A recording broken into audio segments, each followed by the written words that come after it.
Olá! Hoje eu estou trazendo esse livro para compartilhar um pouquinho de como foi a minha leitura com vocês.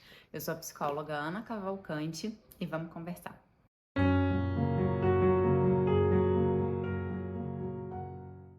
Esse livro foi escrito pela Elaine Aron, com base em várias pesquisas que ela fez ao longo dos anos e que, de maneira geral, ela diz que até 20% das pessoas do planeta, da população mundial, são pessoas altamente sensíveis. O que são pessoas altamente sensíveis?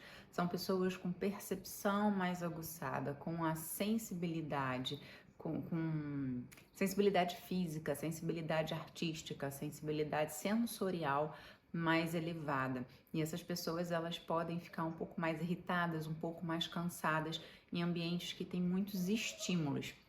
Então elas se sentem hiperexcitadas e essa hiperestimulação acaba gerando muito estresse e muito desconforto. E isso desde que a gente nasce. Então pode ser que essa criança apresente comportamentos inadequados ou muita dificuldade para socializar, por exemplo, em festas, eventos, atividades nas escolas, né? E normalmente são conhecidas como pessoas tímidas, pessoas mais fechadas, mais introspectivas, realmente com dificuldade de socializar, de se expressar, de ficar no centro das atenções. Logo no comecinho do livro, ela traz um teste para você fazer e marcar se isso é verdadeiro ou falso para você. Eu não vou ler o teste todo para vocês, mas eu vou trazer aqui alguns pontos que eu achei bastante relevantes, como por exemplo, pareço atento às sutilezas ao meu redor? Sou particularmente sensível aos efeitos da cafeína? Fico facilmente perturbado com coisas como luzes intensas, odores fortes, tecidos ásperos ou sirenes próximas? Assusto-me com facilidade? Fico perturbado quando tenho muito a fazer em pouco tempo? Faço questão de evitar filmes ou programas de televisão violentos?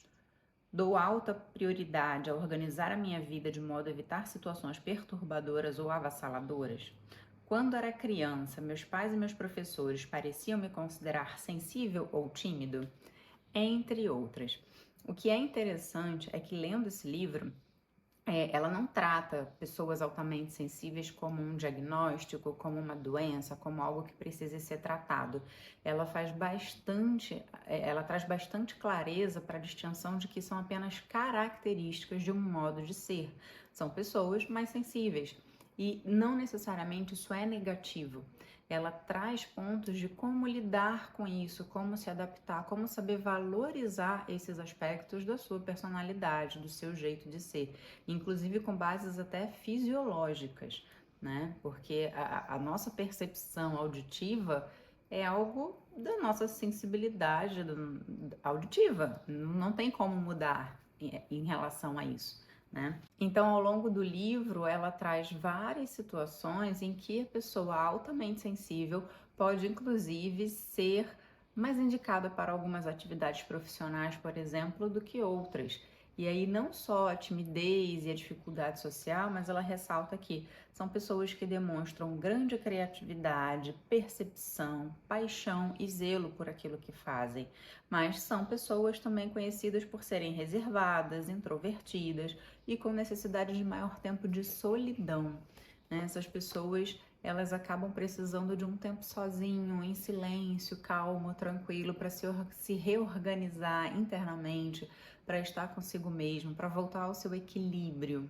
E aqui ela traz também algumas características que é para mostrar para a pessoa altamente sensível que isso torna ela de alguma forma especial.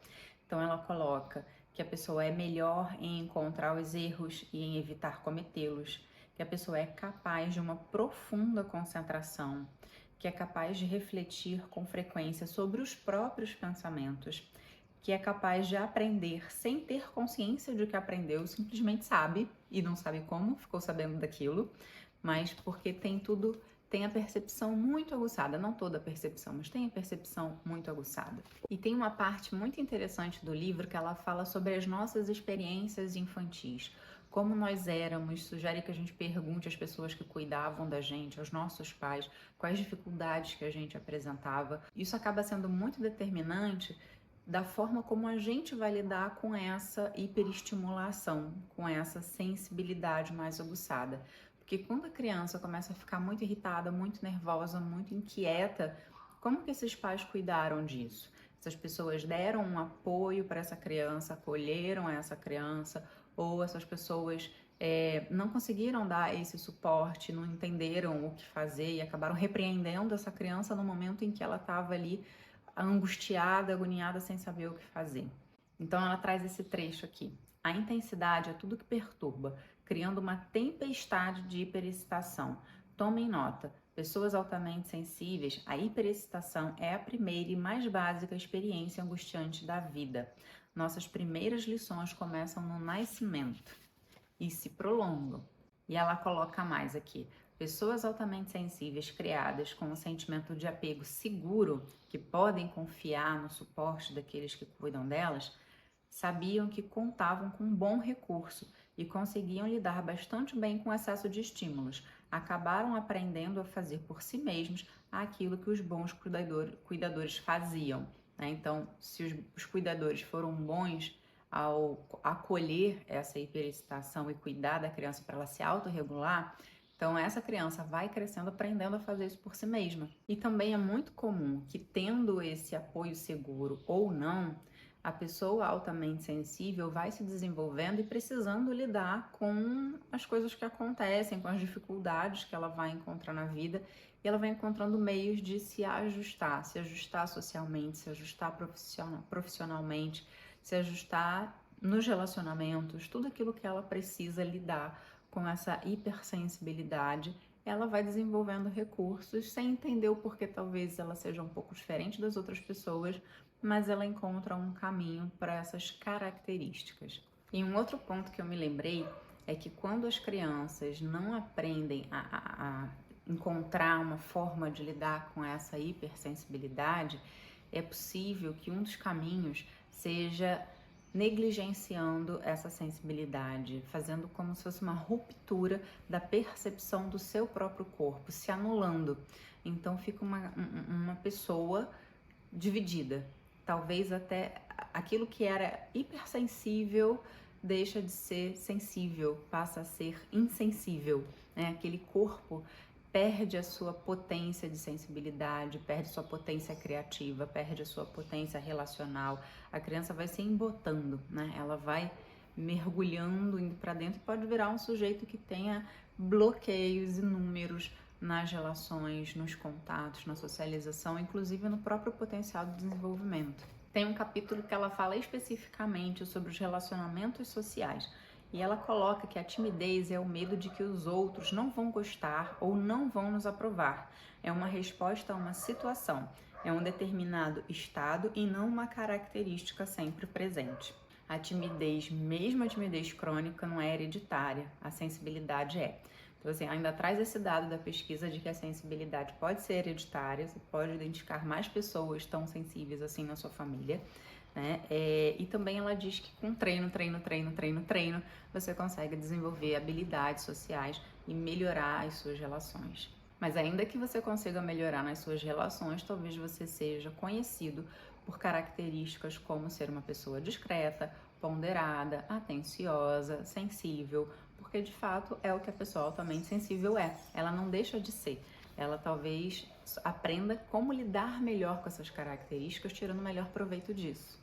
Alguns bloqueios também podem acontecer durante o desenvolvimento de uma pessoa altamente sensível e que com o processo terapêutico, por exemplo, essa pessoa pode olhar para trás, para esses traumas, para ressignificar essas experiências, compreendendo um pouco melhor sobre si mesma e entendendo essas características não como um defeito, mas apenas como uma característica.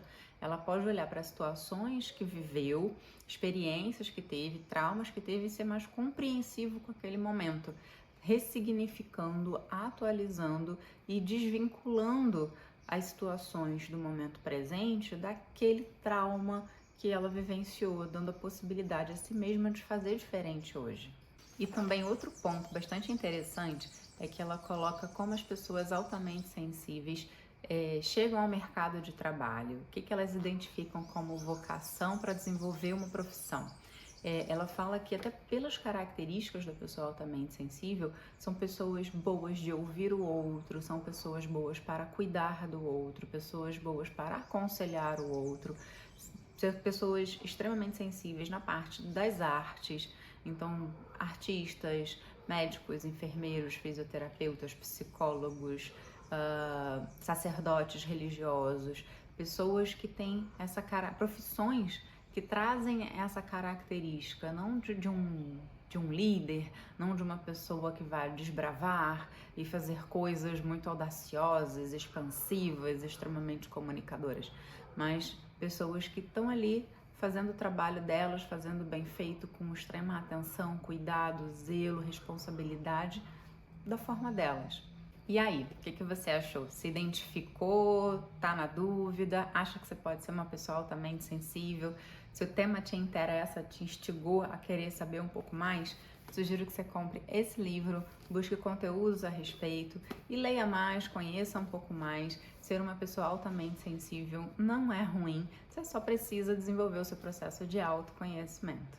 Se você está gostando do conteúdo, clica aqui no curtir, segue o canal, ativa as notificações, deixa seu comentário. Se tiver mais alguma sugestão de livro, algum comentário de livro que você queira que eu faça por aqui, manda sugestão, pode ser que eu já tenha lido, se não, pode ser que eu venha ler, e aí a gente continua esse trabalho aqui no canal.